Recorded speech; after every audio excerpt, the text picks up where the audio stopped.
व्रतं चरिष्यामि तच्छकेयं तन्मे राध्यताम्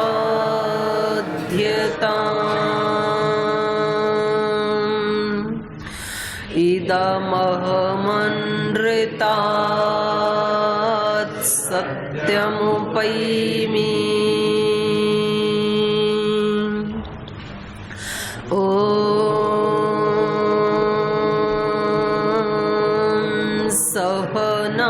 सहनावतु सहनौ भुनक्तु सह वीर्यं करवावहै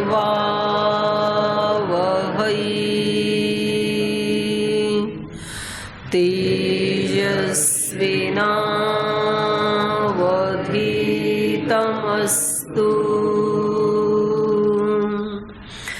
मा विद्विषावहै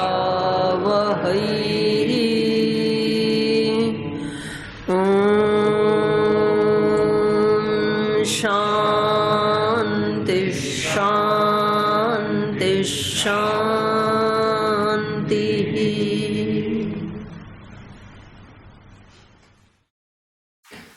वाल्मीकि रामायण की किष्किंधा कांड का 12वां सर्ग हम पढ़ रहे हैं और यहाँ पर श्री राम लक्ष्मण बाली के समक्ष खड़े हैं जो श्री राम के बाण से आहत होकर के जमीन पर गिरे हुए हैं और बाली उनकी भर्त्सना करते हैं, उनकी निंदा करते हैं, उनके इस कार्य की निंदा करते हैं कि उन्होंने सुग्रीव के पक्ष में और वो भी छिप करके उनको बाण से क्यों मारा। तो अभी तो इनका उपालंभ जारी ही है और भी 3, 4, 5 श्लोक में।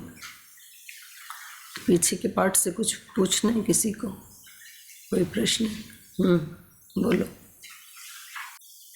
ओम पूज्य दीदी माँ, बाली को तो मारने के लिए हनुमान जी भी दंड दे सकते थे क्योंकि वो भी तो बल और पराक्रम में बहुत बली थे, तो राम जी को मतलब बीच में क्यों? बताओ कि इधर ज्यादा विद्वान बैठे। वैसे बता दो बिना ही माइक के। क्योंकि वानर जाति में फिर आक्षेप लगता है। वो उनके मालिक हैं, राजा हैं, राजा को कैसे मार सकते हैं हनुमान जी? हनुमान जी उनकी प्रजा हैं, वो उनके राजा हैं बाली, तो कैसे मार सकते हैं? युद्ध करना पड़ेगा राजा के साथ। और कोई प्रश्न? चलो आगे चलते हैं। इसमें तो बहुत ज़्यादा चिंतन मंथन करने का प्रसंग था, लेकिन आप लोगों ने ना अपने दिमाग का ताला बंद करके चाबी उधर फेंक रखी है। यहाँ पर पूछना है जी? ओ माता जी जी बात। इसमें अभी गत दिवस आपने बताया था कि जो तारा जो उनकी पत्नी है बाली जी की, हाँ, तो उन्होंने बताया कि शायद श्री राम जी आए हैं, वो तुम्हें दंडित करने के लिए शायद बता दिया होगा सुग्रीव जी ने उनको। तो ये कैसे पता चला उनकी पत्नी को? यही तो मैं कह रही हूँ, यही तो चिंतन करने की का विषय था इस सर्ग में। एक ही घर परिवार में रह रहे हैं, एक ही जाति के लोग हैं और पति पत्नी हैं, पत्नी को तो इतना एहसास हो रहा है और वो सारा उनको बता दे रही है कि आपको ये गलत कर रहे हैं, आप जो भी कर रहे हैं इसका परिणाम गलत ही आने वाला है और यहाँ तक कि आपकी मृत्यु हो सकती है। और दूसरी तरफ उसी घर में रहने वाला उसी का ही पति बाली है। तो ये जो अहंकार है ना व्यक्ति का, वो उसके जहाँ जहाँ से स्रोत या प्रेरणाएं आती हैं, अंतः प्रेरणाएं, उन स्रोत को ही बंद कर देता है।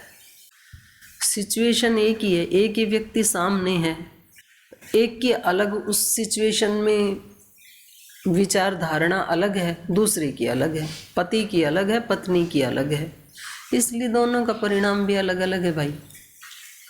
पति को मिल रही है मौत और उसको मिल रहा है यश आज तक भी। तो ये चीज़ चिंतन करने की है। हम भी यहाँ एक ही गुरुकुल में रहते हैं, एक ही गुरु के शिष्य हैं, एक ही जैसा खाना है, एक ही जैसा रहना है, सब एक ही जैसा है, लेकिन कर्माशय सबका अलग अलग बन रहा है और फल भी अलग अलग आएगा निश्चित रूप से। जैसा कर्म वैसा भरना। तो जिसको अंदर से ये जिज्ञासा रहती है ना कुछ जानने की, उनका दिनचर्या, उनका सोचना, उनकी भावना वो अलग ही होता है उनका। और जिनको कुछ दो अक्षर आ गए यहाँ आकर के और फिर सोचे कि फिर वो मजाक उड़ाते हैं दूसरों की। और मतलब हद तो तब हो जाती है जिन्होंने पढ़ाया उन्हीं की मजाक उड़ाने लगते हैं और जिनके आश्रय में रहते हैं उन्हीं की मजाक उड़ाने लगते हैं। तो ये तो भाई कर्म इकट्ठा हो रहा है, क्योंकि ये अहंकार का पर्दा है इनका। ये इनको उस समय में, जिस समय में किसी दूसरे तीसरे व्यक्ति की निंदा करते हैं, चुगली करते हैं, आक्षेप लगाते हैं, पहले आप उनका जैसा जीवन जी के तो दिखा दो भाई। उन्होंने पिछले 40-50 साल में और किन परिस्थितियों में और क्या क्या सेवाएं की हैं, पहले वो करके तो दिखाओ। अब जो ये बाली का आक्षेप है श्री राम के ऊपर, अभी तो चल ही रहा है और 5 श्लोकों में, दूसरों की निंदा करने में और दूसरों पे आक्षेप लगाने में तो क्या ही जोर पड़ता है। जबान में कोई हड्डी भी है नहीं कि थोड़ा बहुत उसको मुड़ने में असुविधा हो, कुछ भी बक दो किसी के बारे में। लेकिन जी के दिखाना उनका सुयश रहता है। आक्षेप करने से, दूसरों के ऊपर ब्लेम करने से, दूसरों की मजाक उड़ाने से, दूसरों की निंदा करने से हासिल तो नहीं होता ना कुछ भी, उल्टा अपना ही कर्माशय खराब हो जाता है। और यहाँ तक कि व्यक्ति जीवन से ही हाथ धो बैठता है, जैसे कि बाली ने जीवन से हाथ धो लिए, मानता नहीं किसी की, सुग्रीव की भी नहीं मानता, हनुमान जी की भी उनको शत्रु दिखाई देते हैं, अपनी सगी पत्नी भी उनको, उसकी भी मजाक उड़ाते हैं, बोल तू क्या पीछे पीछे आ रही है, हो गया बस तेरा पातिव्रत्य धर्म, पीछे जा तू। ये है अहंकार की पराकाष्ठा, जो चीज़ें सामने होने पर भी उनको देखने नहीं देती है। और श्री राम की निंदा किए जा रहे हैं, उनके ऊपर आक्षेप। सज्जन लोगों के ऊपर आक्षेप लगाना ये पहचान है कि उनके अपने जीवन में सज्जनता का लेश मात्र भी आया नहीं अभी, ये पहचान है। जैसे कल भी मैं चर्चा कर रही थी ना कि भाई इन्होंने, जो महापुरुष हैं, उन्होंने अपना पूरा जीवन लगा करके फिर ये सार निकाला, नो कंप्लेंट, नो शिकायत, नो जजमेंट। ये इतनी सरल बात नहीं है, मतलब ये इतना महापाप है निंदा करना, और इतना घातक है उस व्यक्ति का, खास करके आध्यात्मिक व्यक्ति का। आध्यात्मिक नहीं, उसका भी घातक ही, उसको भी दुख तो मिलेगा ही मिलेगा। लेकिन व्यक्ति अपने आप को बड़ा बनाने के लिए दूसरे की निंदा कर लेता है, 2-4 टोले में बैठ करके, और फिर नीचे से ऊपर सबको धो डाल दी, बोले हमने धो डाला सबको। तुमने सबको नहीं धो डाला, तुमने अपने सौभाग्य को धो डाला। मूर्खो, किया क्या ये? पाप का बोझा बांध लिया अपने लिए, फल मिलेगा इसका, उनका कुछ नहीं बिगड़ने वाला है। क्योंकि इस विश्व में कर्म फल व्यवस्था बिल्कुल अटल है, वरना तो कोई किसी को, वो गांव में कहावत है, कागा को से ढोर मरते नहीं है। ढोर मतलब पशु जब वहां चरने के लिए जाते हैं ना, तो कौवे चिल्लाने लग जाते हैं उनको देख करके, गाय भैंस भेड़ बकरियों को कोसने लग जाते हैं कि आ गए यहाँ घास खाने। तो उनके कोसने से वो मरते थोड़े ही हैं। बोल ये घास खाओगे तो अभी 5 मिनट में यहीं मर जाओगे, भागो यहाँ से, क्यों आए हो, ऐसे ऐसे कौवे चिल्लाने लगते हैं वहाँ पे। तो उन कागों के कोसने से ढोर कभी मरते नहीं है। इसलिए सज्जनों की निंदा करने से कभी सज्जनों की हानि नहीं होती, अपितु निंदा करने वालों की हानि जरूर होती है। जिसकी निंदा कर रहे हैं उसका तो बड़ा भारी लाभ हो जाता है।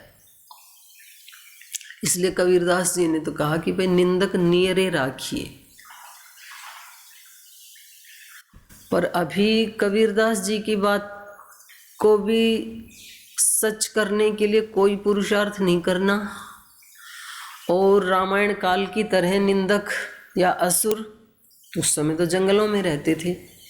जब से श्री राम अयोध्या से निकले हैं, निकले भी नहीं थे, जैसे ही घोषणा हुई कि भाई अब इनका राज्याभिषेक हो जाए, तब से असुरों ने शोर मचाना, निंदा करना शुरू किया था। और फिर वहाँ से निकल के उनको वो निंदाएं सहने के लिए देखो कहाँ से कितने सारे असुर, खर दूषण, उससे पहले 14,000 मारे, और कितने कितने असुरों का। और स्त्रीलिंग में असुर को क्या कहेंगे? आसुरी। ताड़का भी तो आई थी, राक्षसियों का संहार किया। तो यही तो लोग इन श्री राम को श्री राम बना रहे हैं। वो एक कहानी कहा करते थे, भजनोपदेशक कोई व्यक्ति ना उधर से नारनौल महेंद्रगढ़ से चला गंगा नहाने के लिए, और अपने घर वालों को बोला मैं 6 दिन में वापस आ जाऊंगा, 6 दिन का चूरमा लड्डू बना के साथ में दे दो। बोल ठीक है। अब वो तो वापस तीसरे दिन पहुंच गया वहाँ पे गंगा नहा के। तो बोल 6 दिन का लड्डू दिए थे, 3 ही दिन में आ गए। बोल सोचा तो मैंने भी यही था कि यात्रा इतनी है, लेकिन वहाँ जैसे ही मेरठ क्रॉस किया तो इतने कुत्ते पीछे पड़ गए उन्होंने बैठने ही नहीं दिया, तो मैं दौड़ता ही रहा। और वो फिर भी भौंकते रहे। मैं आने लगा तो दौड़ते दौड़ते ही, तो जो मेरठ से और हरिद्वार तक का रास्ता था वो एक ही दिन में तय हो गया, इसलिए आ गया तीसरे ही दिन में। तो महापुरुषों की, कोई भी महापुरुष उठा के देख लो आप, उनके जो निंदक होते हैं वही उनको आगे बढ़ाते हैं। इसलिए कबीरदास जी को कहना पड़ा निंदक नियरे राखिए, बड़ी हेल्प करते हैं। बिना साबुन पानी के उनके कोई दोष हैं वो इनके अंदर आ जाते हैं, सारे निंदा करने वालों के अंदर, अब वो आगे बढ़ जाते हैं फिर। तो उस समय तो जंगल में जाना पड़ा श्री राम को आगे बढ़ने के लिए। अब तो ये निंदक जो हैं ये वहीं मिल जाते हैं, गांव में, गली में, नगर में, शहर में, वो आसपास ही रहते, घर में ही मिल जाते हैं, संगठन में ही मिल जाते हैं, आश्रम में ही मिल जाएंगे, अब कहीं जाने की ज़रूरत नहीं है। और कुछ तो इतने महान असुर हैं वो अंदर ही घुस गए, व्यक्ति के अंदर ही मिल जाएंगे। कोई और निंदा ना करे ना तो व्यक्ति खुद ही अपने आप को अंडर एस्टिमेट कर लेता है, मैं तो हूँ ही ऐसा, इसमें कौन सी झूठ है, मैं तो हूँ ही ऐसा। अरे क्यों अपने आप को अंडर एस्टिमेट कर रहा है भाई तू? तो ये बाली जो है ना, श्री राम के ऊपर लांछन लगाना, सज्जन पुरुषों की निंदा करना, ये तो सरल है, लेकिन खुद का जीवन कैसा है? अपने छोटे भाई की पत्नी को छोटे भाई के जीवित रहते जो कि पुत्री और पुत्र वधू के समान होती है, छोटे भाई की पत्नी, उसको जबरदस्ती अपनी पत्नी बना के बैठा हुआ है। और ऐसा व्यक्ति जो है वो शिक्षा दे रहा है किसको? श्री राम को। क्योंकि क्या ही जोर पड़ता है दूसरों की निंदा करने में। तो ये बहुत चिंतन करने का ये सर्ग है, ये केवल मात्र कहानी नहीं है। क्योंकि इसमें एक तरफ इनकी पत्नी है जो उसके अंदर विनम्रता है, जिज्ञासा है, चीज़ों को ठीक से धैर्य से देखने की क्षमता है, परिस्थितियों को। उसका अपना एक जीवन है, कर्माशय बन रहा है भाई उसका। तो आज तक भी उसको सम्मान से याद किया जाता है। 5 महान पतिव्रता नारियों में एक तारा का नाम आता है। विश्व की जो 5 उस समय की महान नारियां थी उसमें आता है। रावण के घर में देख लो उसकी पत्नी और पति को देखो, तो ये सब जगह मिल जाएंगे। एक तरफ बाली का चरित्र है, ये सब हमें समझाने के लिए ही सहायता करते हैं ये ग्रंथ कि हमें फॉलो किसको करना है। सज्जन लोगों की निंदा करने वाले को फॉलो करना है या सज्जन लोगों की सज्जनता को समझने वाले को फॉलो करना है? तारा को फॉलो करना है कि बाली को फॉलो करना है? चॉइस है भाई, जिसको जिधर जाना है उसको फॉलो करे। तो जिस समय हम बैठ करके किसी दूसरे की निंदा करते हैं, किसी पे आक्षेप लगाते हैं, कोई प्रमाण है तुम्हारे पास? जो कुछ बोल रहे हो उसका कोई प्रमाण है? या अपनी कुत्सित गंदी बुद्धि से चीजों को देख रहे हो आप? तुम्हारी दृष्टि अपनी अपनी।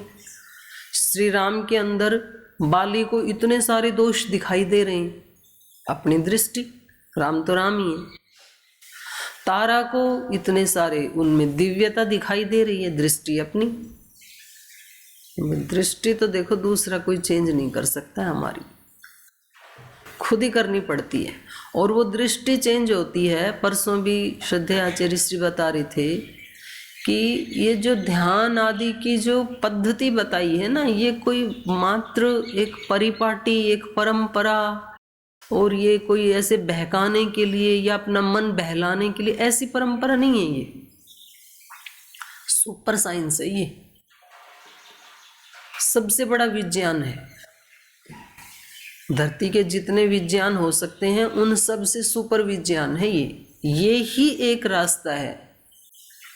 नान्या पंथा विद्यते है ना, इसको छोड़ के और कोई पथ हो ही नहीं सकता है। जिस समय आप बैठ के किसी का मजाक उड़ाते हो, शोरगुल मचाते हो, हा उल्ला मचाते हो, उस समय बैठ के आपको ध्यान करना चाहिए, उपासना करनी चाहिए। कुछ बच्चे हैं ऐसे, कुछ बच्चों की जब से वो यहाँ आए कोई शिकायत नहीं, अपने काम से काम, व्रताभ्यास में सबसे आगे, विद्याभ्यास में सबसे आगे, अनुशासन में सबसे आगे, फालतू बकवास में एक बार भी आगे नहीं आई। वो बनेंगे, उनको उपलब्ध होगा जीवन में जरूर कुछ ना कुछ बड़ा उपलब्ध होगा। वो सन्यास को धन्य करेंगे, अपने माँ बाप, कुल खानदान को, अपने जीवन को, और उसके साथ साथ और करोड़ों लोगों के जीवन को धन्य करेंगे। हैं ऐसे भी। स्वामी राम सुखदास जी एक बहुत बड़े संत हुए इस युग के। वो बोलते थे, वो मतलब अपनी ग्रामीण भाषा में बोलते थे, तेरे भावे जो करे भला बुरा संसार, नारायण तू बैठ के अपना भवन बुहार। तेरा पड़ोसी, तेरा साथी, तेरा रूममेट, क्लासमेट क्या कर रहा है, उसको जो कर रहा है करने देना, तू क्यों साथ दे रहा है उसका? जो अपने कर्तव्य का पालन नहीं कर रहा है, संध्या के समय, हवन के समय, व्यायाम के समय, क्लास के समय, जो उस कार्य को नहीं कर रहा है और आप जाके उसके पास बैठे हो, आप भी लपेटे में आओगे। आप कहो जी हम तो बस वैसे ही जाके पास बैठ गए थे, कर तो वो ही रहा था, हम थोड़ी कर रहे थे। वह बैठने वाले पे भी रंगत तो आएगी संगत की। इसलिए जाना ही नहीं पास में, उस रास्ते की तरफ मोह ही नहीं करना। गांव के लोग बोलते जिस रास्ते पे चलना नहीं उसकी कोस क्या गिननी है, कितनी कोस है। तो उस समय में एक व्यक्ति बैठ करके अपना ध्यान कर रहा है, उपासना कर रहा है, अपनी बुद्धि को एकाग्र कर रहा है, उसके हृदय में अंतः प्रेरणाएं उद्घाटित होंगी तारा की तरह से। और दूसरा व्यक्ति कह रहा है कि अब तो हमें कोई इस समय तो बाधित कर नहीं सकता है, तो चलो हम थोड़ी मौज मस्ती करते हैं, थोड़ा सा निंदा पुराण पढ़ते हैं। तो भाई इनकी हालत तो फिर फल तो मिलेगा। देखो बीज बोना आपके हाथ में है, आप स्वतंत्र हैं, लेकिन फल में आप स्वतंत्र नहीं है, फल तो वैसा आएगा। तो आप जो पूछ रहे हैं ना कि तारा को ये एहसास कैसे हुआ और इसको एहसास क्यों नहीं हुआ, तो अपनी अपनी कमाई। वो मंत्रवित हैं, पीछे आया ना, साधिका हैं, योगिनी हैं, जो पुरुषार्थ करेगा उसको फल मिलेगा। इसमें ना कोई पुरुष स्त्री की बात है, ना कोई ऊंचे नीचे की बात है, ना कोई कुल खानदान की बात है, ना कोई प्रांत की जाति की बात है। जो जीवात्मा प्रयास करेगा उसको तो अच्छा फल मिलेगा। यह ऐसे नहीं है यम नियमों का पालन करना, ठीक है भाई पेपर में लगाया इसलिए पढ़ना पड़ेगा, पढ़ लेते हैं, पेपर के लिए नहीं है ये। बड़ा मतलब हर पल उसका अभ्यास करना होता है साधक को। फिर बोल जी अब अहिंसा का पालन करना है, तो फिर व्यवहार में रहते हैं तो कहीं ना कहीं हिंसा होती है, तो फिर हमें छोड़ के जाना पड़ेगा। तो छोड़ के ही तो आए थे यहाँ पे, घर छोड़ के तो यहाँ आए थे, फिर यहाँ से छोड़ के कहीं जाओगे वहाँ भी बनेगा संसारिक। बोले ऐसी जगह जाएंगे अब की बार कि जहाँ कोसों कोसों दूर तक कोई मनुष्य दिखाई ना दे। खाने के लिए तो चाहिएगा कुछ, तो खेती करनी पड़ेगी। जीने के लिए जो जो अति सीमित संसाधन आप यूज करते हैं उसके लिए तो किसी ना किसी से संपर्क करना ही पड़ेगा, वही संसार बन जाएगा बस। और कोई भी ना हो, आप बोलो हम खाना भी नहीं खाएंगे, तो संसार तो अंदर बैठा हुआ है, उससे कैसे पिंड छुड़ाओगे? जन्म जन्मांतरों के जो संस्कार हैं तो वो सारा तो वही है। इसलिए एक ही रास्ता है भाई, अभ्यास करो, दिन भर यम नियमों का अभ्यास करो, रोज करो। जब जब दिन में याद आए 100, 200, 500, 1000 बार, उतनी बार याद करो। अहिंसा, सत्यस्ते, ब्रह्मचर्य, अपरिग्रह, शौच, संतोष, तप, स्वाध्याय, ईश्वर प्रणिधान। शाम को सोचना चाहिए कौन कौन से काम ईश्वर प्रणिधान की स्थिति में रहते हुए किए और कौन कौन से ईश्वर से दूर रहते हुए किए। कौन से काम कोई करते समय ईश्वर को स्मरण किया और करने के बाद ईश्वर को अर्पण किया, और कौन से ऐसे कर्म थे जिसमें ईश्वर तो याद ही नहीं आया बिल्कुल भी। आज दिन भर में कितने कर्म किए और उनको करते हुए ईश्वर प्रणिधान की स्थिति में कब कब रहे? 1 बार, 2 बार, 10 बार, या 1 बार भी नहीं, बस वही अपनी कमाई है। तो ये जो अंतः प्रेरणाएं है ना, कब क्या होने वाला है, कौन आया है, ये सारा आभास उसी साधक को होगा जो इसका अभ्यास करेगा। और जिसने केवल परीक्षा में यम नियमों को लिख करके और उसके बाद किताब बंद करके रख दी कि अभी हमारे सिलेबस में नहीं है अष्टांग योग, उसको फिर बाली की तरह साक्षात सामने खड़े हैं राम, ध्यान में नहीं, समाधि में नहीं, साक्षात सशरीर, और फिर भी आक्षेप कर रही हैं। देखो बेचारी की दुर्दशा। लोग तो कहीं अयोध्या में जा रहे हैं, फिर मूर्ति के सामने ध्यान लगा रहे हैं कि राम लला का बस एक झलक मिल जाए, और बाली के सामने खड़े हैं दोनों। लेकिन विडंबना देखो आप, वो तो भी उनकी शरणागति को स्वीकार नहीं कर रहे हैं कि आपने जो मुझे दंड दिया वो बिल्कुल ठीक दिया। तारा मुझे बिल्कुल ठीक समझा रही थी। मुझे अपने भाई सुग्रीव को ऐसे ही स्वीकार कर लेना चाहिए था जैसे आप अपने भाई लक्ष्मण से प्रीति कर रहे हैं। मुझे भी अपने छोटे भाई से ऐसे ही प्रीति करनी चाहिए थी। मुझे भी अपने घर का माहौल ऐसे ही बनाना चाहिए था जैसा आप चारों भाइयों ने बना रखा है। तो श्री राम का ओरा भी है, श्री राम का शरीर भी है, श्री राम के शब्द भी हैं, सब कुछ सामने है, लेकिन कुछ भी रक्षा नहीं कर पा रहा है क्योंकि अपनी कृपा अपने ऊपर नहीं है। इसलिए दूसरों से आशीर्वाद लेना, दूसरे देवी देवताओं की कृपा के लिए भी प्रयास करना, लेकिन सबसे पहले अपनी कृपा अपने ऊपर कर लेना। अपने आशीर्वाद अपने आप को जरूर देना। पहले खुद को आशीर्वाद देते हो? नहीं देते कभी?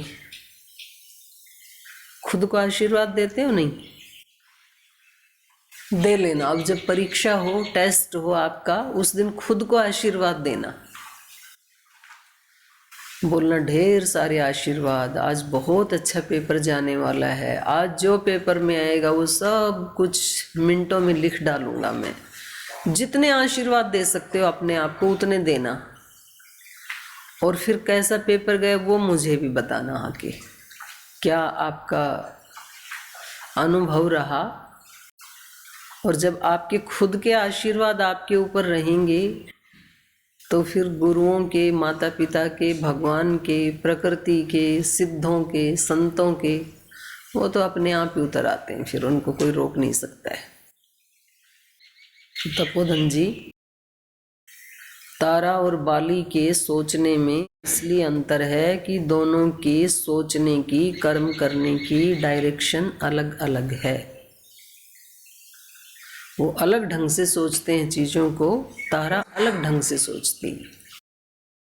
और ये सोचने की या देखने की ये दृष्टि मिलती कहाँ से है? अपने ही अंदर से। योग दर्शन में पढ़ा है ना, 6 अरे वाला चक्र, षड अरे का चक्र वो घूमता रहता है। कर्म, कर्म से फिर संस्कार, संस्कार से फिर कर्म, कर्म से फिर संस्कार, वो चलता ही रहता है, वो रुक नहीं। उसको ब्रेक करना है तो हम कर सकते हैं मनुष्य शरीर में, केवल मात्र, और किसी योनि में नहीं कर सकते।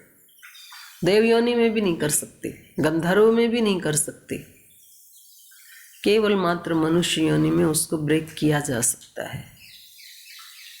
वरना तो जैसे संस्कार बना लिया अब वैसा ही सोचेंगे, जैसा सोचेंगे वैसा ही करेंगे, जैसा करेंगे वैसा फिर संस्कार बनेगा, फिर उन संस्कारों के वशीभूत होकर फिर वैसा ही सोचेंगे। बड़ा कठिन है इससे बाहर निकलना, लेकिन रास्ता यही है फिर महर्षि पतंजलि जी का, अष्टांग योग का, रामायण का, श्री राम के जीवन का, सीता माता के जीवन का।